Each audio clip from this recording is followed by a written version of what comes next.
Imagine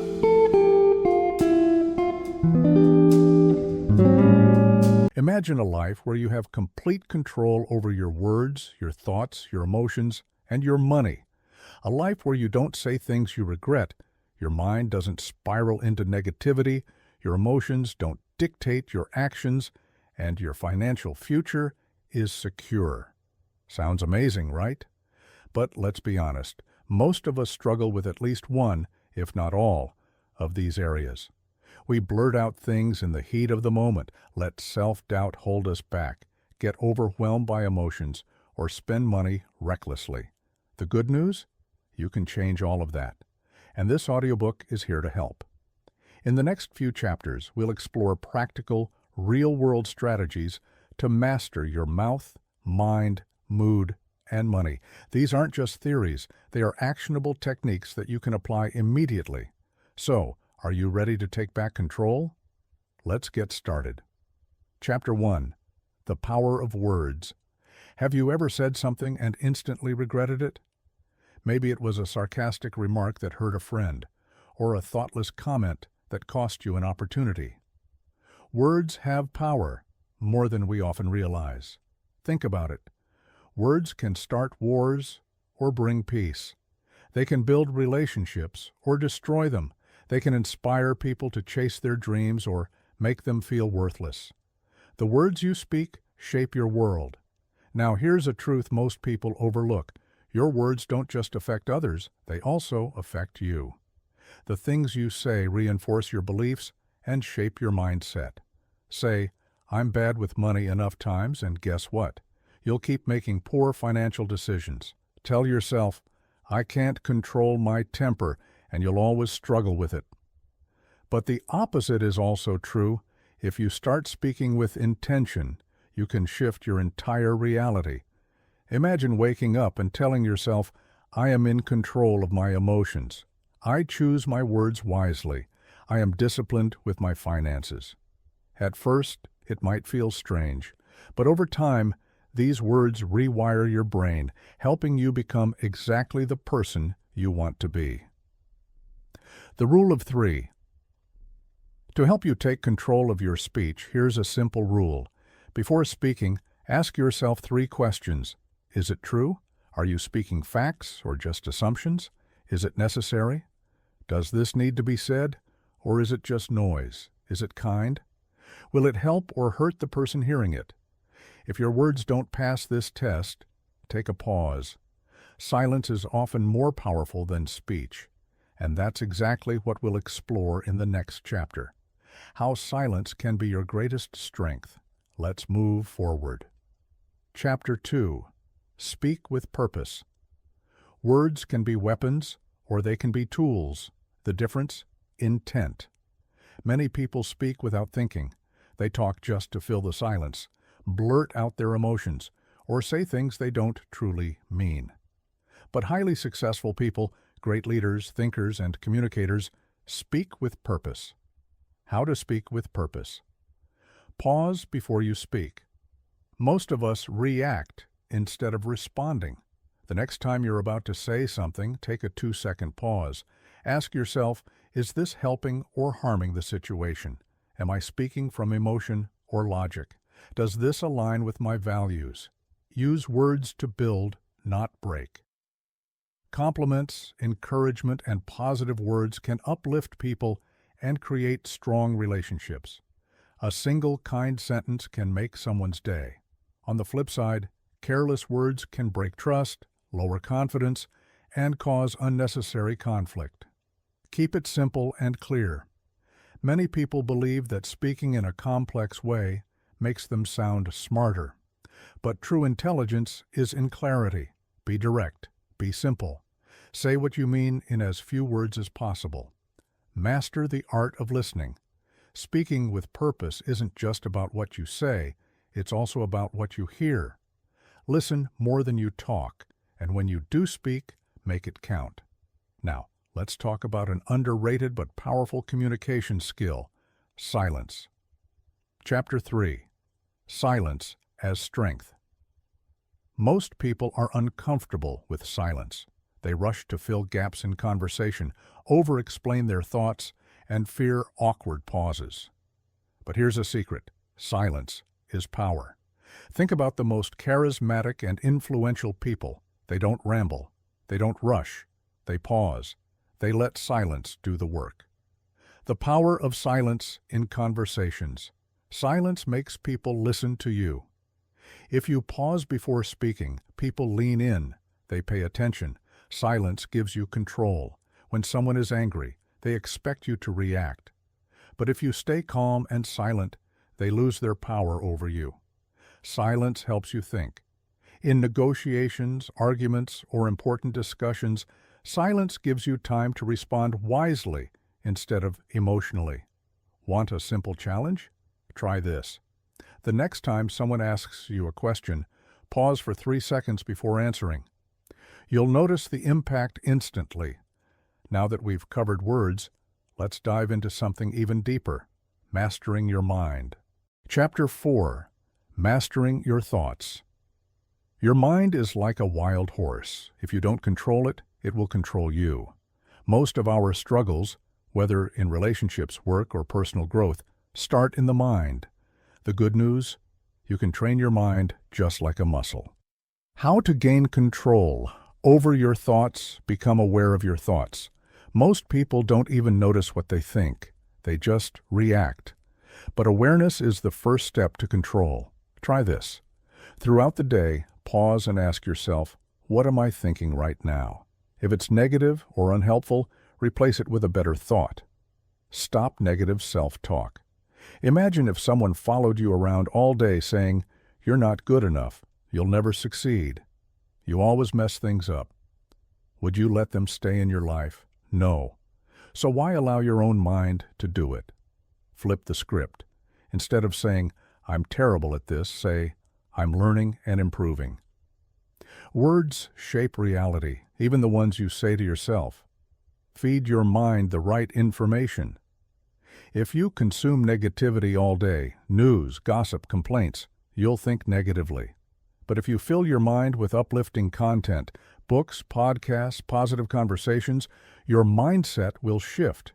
Controlling your mind leads to clarity, focus, and peace. And that brings us to our next big topic, focus. Chapter 5. Focus and clarity. In a world full of distractions, the ability to focus is gold. Those who can focus deeply on one thing at a time achieve more in months than others do in years. But here's the challenge. Our minds are constantly jumping from one thought to another. Social media, notifications, and endless to-do lists make it worse. So how do you train your mind to focus? The 3-step focus formula set. Clear priorities. Instead of juggling 10 things at once, ask yourself, what are the 3 most important things I need to do today? Write them down. Focus only on them. Use the 90-minute rule. The brain works best in 90-minute cycles. Pick one task, work on it without distractions for 90 minutes, then take a break. This method boosts deep focus. Eliminate distractions. Put your phone in another room, turn off notifications, use noise-canceling headphones. Mastering focus changes everything: your work, your productivity, your mental clarity. But focus alone isn't enough. You also need the right mindset. And that brings us to the next game changer, the power of positive thinking. Chapter 6. The power of positive thinking. Your thoughts create your reality. It's not magic, it's psychology. Think about it. 2 people face the same challenge. One says, this is impossible, I'll never succeed. The other says, this is tough, but I'll find a way. Who do you think will win? Your mindset influences how you act, how you react, and ultimately, how your life unfolds. How to train your mind for positivity. Control your input. What you listen to, watch, and read affects your thoughts. Surround yourself with uplifting content and people. Reframe challenges. Instead of saying, this is a problem, say, this is an opportunity to grow. Instead of thinking, I failed, think, I learned something valuable. Practice gratitude daily. Every day, write down 3 things you're grateful for. Gratitude shifts your mindset from what's missing to what's working. A positive mindset isn't about ignoring reality. It's about focusing on solutions instead of problems. But what happens when emotions get in the way? That's where emotional control comes in. Chapter 7. Emotional Control. Ever made a decision when you were angry, stressed, or overwhelmed, only to regret it later? That's what happens when emotions control you instead of the other way around. Mastering emotions doesn't mean ignoring them. It means understanding, managing, and using them wisely. 3 steps to emotional control. Recognize your triggers. What makes you angry, anxious, or frustrated? Awareness is the first step to control. Pause before reacting. When emotions rise, take a deep breath. Count to 5. Give yourself space to respond wisely instead of reacting impulsively. Channel emotions productively. Instead of venting frustration, exercise or journal. Instead of dwelling on sadness, focus on taking action. Now, what if someone else is pushing your buttons? That's where the next skill comes in. Responding, not reacting. Chapter 8. Responding, not reacting. Life is 10% what happens to you and 90% how you respond. Most people react on impulse. Someone insults them, they snap back. Someone disagrees, they argue. But reacting emotionally gives away your power. How to stay in control. Take a pause. When someone upsets you, wait before responding. Even a 5-second pause can prevent unnecessary conflict. Choose logic over emotion. Ask yourself, what's the best response here? Not every argument is worth your energy. Detach from the drama. Don't let others control your mood. Walk away if needed. Silence is often the best response. When you control your responses, you control your life, and a big part of that is setting boundaries. Chapter 9. Creating healthy boundaries. Do you ever feel drained because people take advantage of you? Maybe friends dump their problems on you, colleagues interrupt your work, or family members guilt trip you into doing things you don't want to do. The solution? Boundaries. How to set healthy boundaries. Know your limits. Ask yourself, what am I okay with? What am I not okay with? If something constantly stresses you out, it's time to set a boundary. Learn to say no. Saying no doesn't mean you're rude. It means you value your time and energy. Try. I'd love to help, but I can't commit right now. Protect your time and energy. If people drain you emotionally, limit your time with them. If work interrupts your personal life, set clear work hours. Strong boundaries equal more peace, more respect, and more self-control. Now let's talk about something that affects everyone: money. Chapter 10. Financial Discipline. Money doesn't just disappear, it goes where you tell it to go. The problem? Most people don't control their money controls them. Financial discipline isn't about making millions, it's about making smart choices with what you have. Simple rules for financial discipline: live below your means. If you earn $3,000 a month, don't spend $3,000, cut unnecessary expenses, and save the rest. Create a budget. Know exactly where your money is going each month. Use the 50-30-20 rule. 50% for needs, rent, bills, food. 30% for wants, entertainment, dining out. 20% for savings, investing. Avoid impulse spending. Before buying something, ask, do I need this? Wait 24 hours before making a big purchase. Now that we've covered discipline, let's talk about saving with purpose. Chapter 11. Saving with Purpose. Saving money just for the sake of saving feels boring. That's why many people don't do it. The trick? Save with a goal in mind. How to save effectively? Name your savings. Instead of just savings account, create categories like emergency fund for unexpected expenses, travel fund for your dream vacation, investment fund for growing your money. Automate savings. Set up an automatic transfer to your savings account each month. If you don't see the money, you won't spend it. Treat saving like a non-negotiable expense. Just like paying rent or bills, saving should be a must, not an option. Once you've saved enough, the next step is investing. Chapter 12. Investing in your future.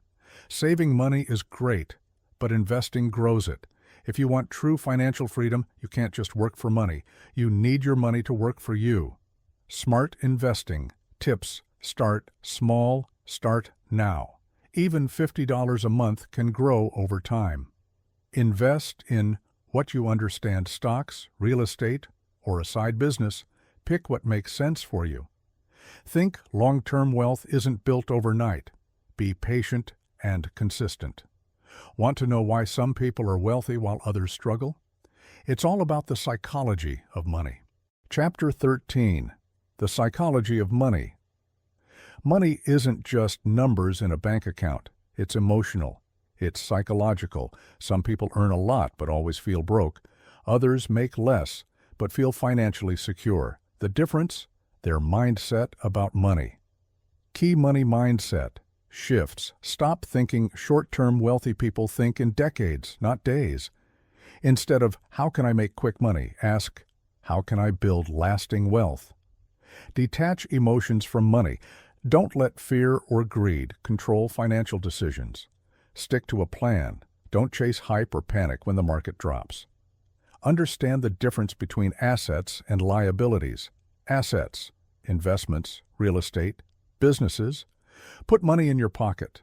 Liabilities, cars, luxury items, debt. Take money out. Focus on buying more assets. Now let's get even more practical with mindful spending. Chapter 14. Mindful spending. Most people don't have a money problem. They have a spending problem.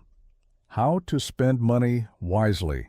Buy based on value, not price cheap. Things often cost more in the long run. Instead of buying 5 low-quality shoes, buy 1 durable pair. Differentiate between needs and wants. Ask yourself, do I need this or do I just want it? Delay impulse purchases by 24 hours. Use the 10-10-10 rule before buying something. Ask, will this matter in 10 days? Will this matter in 10 months? Will this matter in 10 years? If the answer is no to all 3, don't buy it. Spending wisely is a habit, and the key to making any habit stick is consistency. Chapter 15. Consistency is key. Mastering your mouth, mind, mood, and money isn't about making one big change. It's about small, daily actions that add up over time. Think of it like going to the gym. One workout won't make you fit, but doing it consistently, that's where transformation happens. How to stay consistent. Focus on progress, not perfection. You don't have to be perfect, just get 1% better every day. Create a routine, set a daily or weekly schedule for self-improvement. Track your wins.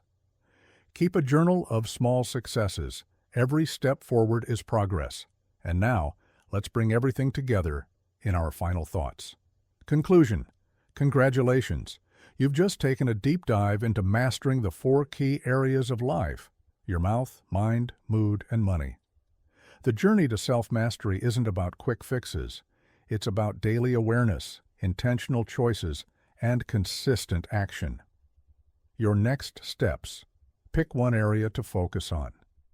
Don't try to change everything at once. Start with one habit. Apply what you've learned. Knowledge is useless without action. Pick one tip from this audiobook and use it today. Stay patient and keep growing. Progress takes time, but every small step leads to big change. You have the power to control your words, master your thoughts, regulate your emotions, and build financial freedom. The question is, are you ready to take control?